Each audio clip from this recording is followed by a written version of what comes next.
everyone, my name is Rob Miyashiro and I'm the Executive Director with Lethbridge Senior Citizens Organization, or LSCO.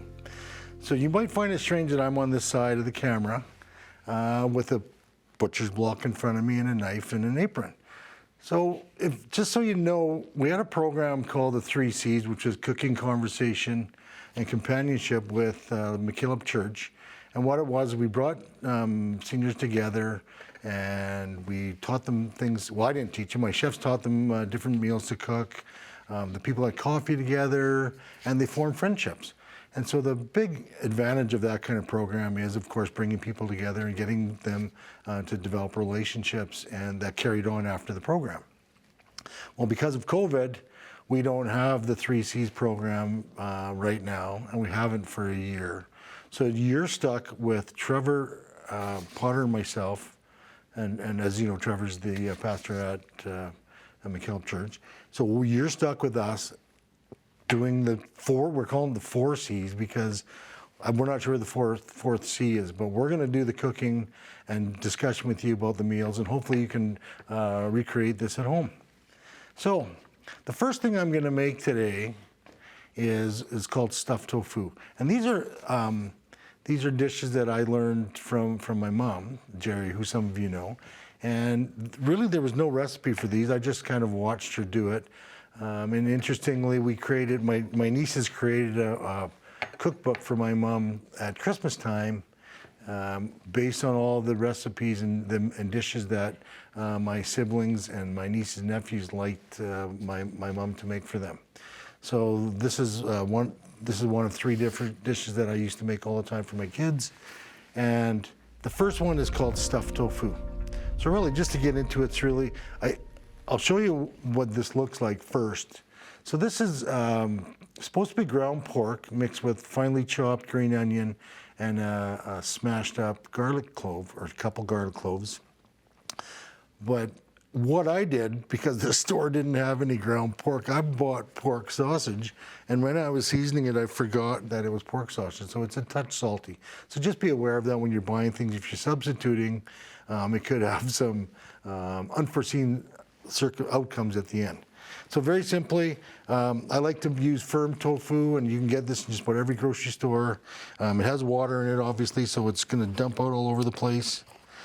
This one is very simple to do. You cut the tofu, I would think, let me do this one in quarters. Cut this one in quarters, like this.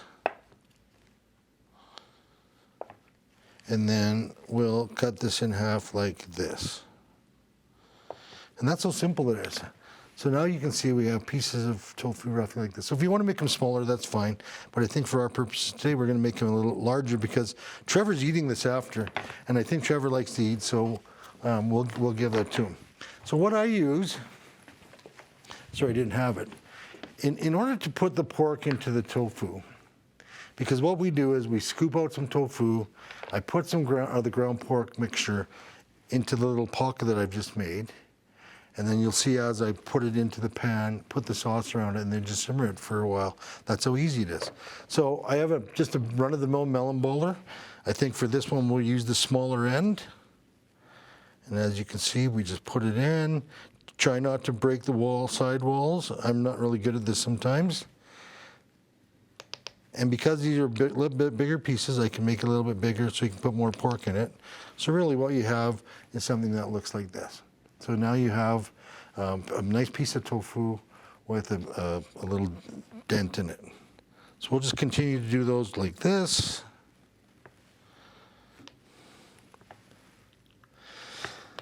So the really nice thing about using firm tofu is that it holds up way better as you're cooking it, and tofu, as you know, also absorbs the flavors of whatever's being cooked with. So I'll do this really quickly.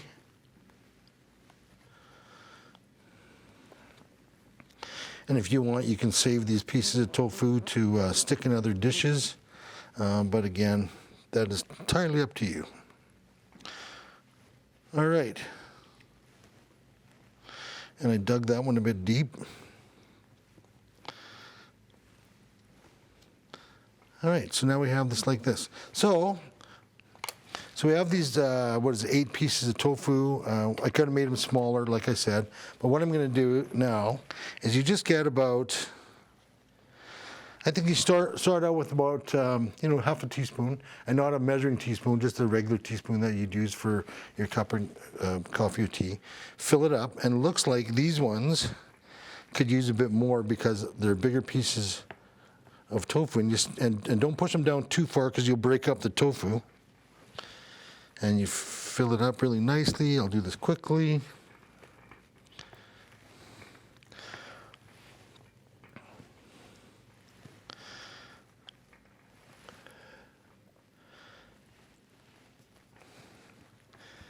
All right. So the one nice thing about this dish is it's really quick to prepare, and it's really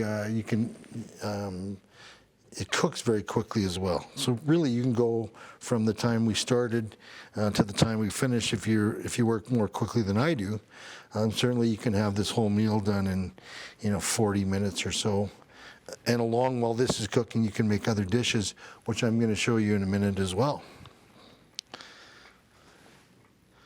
So get a little bit more pork in here.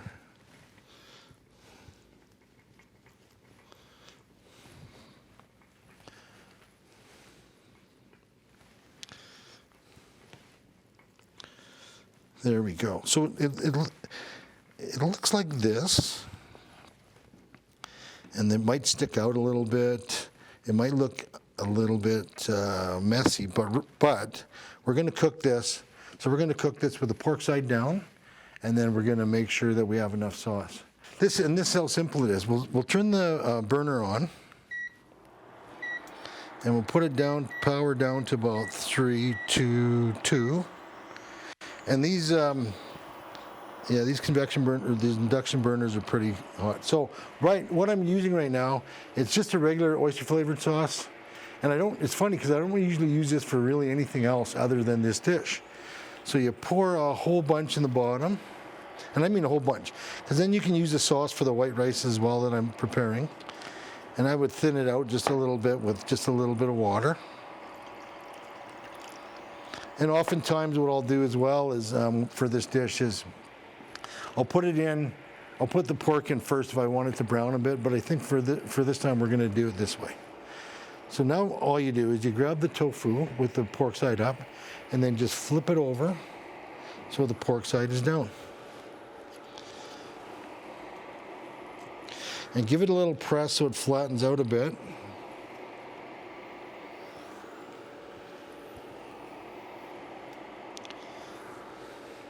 And if it breaks up, that's fine. I mean, and one there.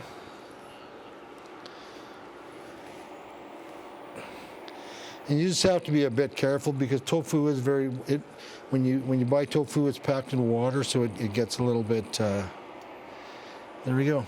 So we have lots of sauce, and literally, that's all there is to our stuffed tofu. Put a lid on it. Maybe turn the power up just a little bit.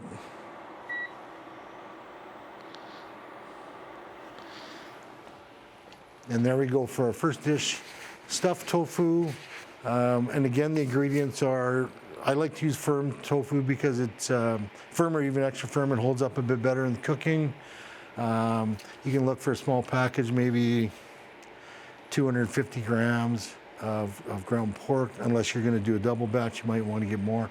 And again, if you're using ground pork, that's great. You can put your own, your own salt and pepper in it, which would be fine just to taste. And again, I made the mistake of using pork sausage, and I forgot after I removed it, and it's just a bit salty. So to that, I added finely chopped up green onion, and 2 cloves of crushed garlic. Throw it all together. You get something that looks like hamburger meat, and stuff your tofu. So as this is cooking, as you will see, I've got a rice pot cooking on the side here, and then we're gonna move through to our next dish, and that'll be, we call it Japanese church chow mein, and I'll talk about that story. So our final dish will be some stuffed tofu with sauce on it, with oyster sauce. It'll be some Japanese church chow mein. It'll be some white rice and some garnish, and that will be our dish. So while we have a couple minutes right now, I'll just talk to you a little bit about what LSCO has been doing during the pandemic. And it's really extraordinary how our staff have come together to serve the community. In the last year, we've done wellness checks. We've been reopened twice and pretty much closed down twice. We've done wellness checks on our members. We've checked on our volunteers. We've kept Meals on Wheels going. In fact, we've increased the number of customers to around, I think it's 130 now that we're supporting from Meals on Wheels. We started a volunteer driving program in partnership with a company in Edmonton called Drive Happiness. So seniors can book rides, and for $10 you get that volunteer for about an hour and a half, so they can take you to the grocery store, they can take you to the doctor's office, so it's a lot more cost effective than a cab. Plus the people will stay there and help you out with whatever you need during that time. We also had our new partnership with 5 other organizations called the Seniors Community Services Partnership, and we've combined with our services with other agencies to help support seniors in the community in a way more efficient and effective way. And the key to that is what we call the Seniors System Navigators, which are outreach positions, help do support services for our seniors in need in the community. So that's connecting them to the right funding that they require. It's providing referrals to the correct supports, helping them with daily life experience difficulties, encouraging them to get counseling if they need it, help them find housing. So all those things, but what makes it really cool is that it's several organizations working together in order to meet the needs of our aging population. So LSCO has also had our fitness programs going with proper social distancing, of course. We've also done some stuff online regarding our fitness programs, and our office has been open to help answer questions and guide people the best we can. So even though the pandemic's been on, LSCO has been working hard to serve the community as we always have been.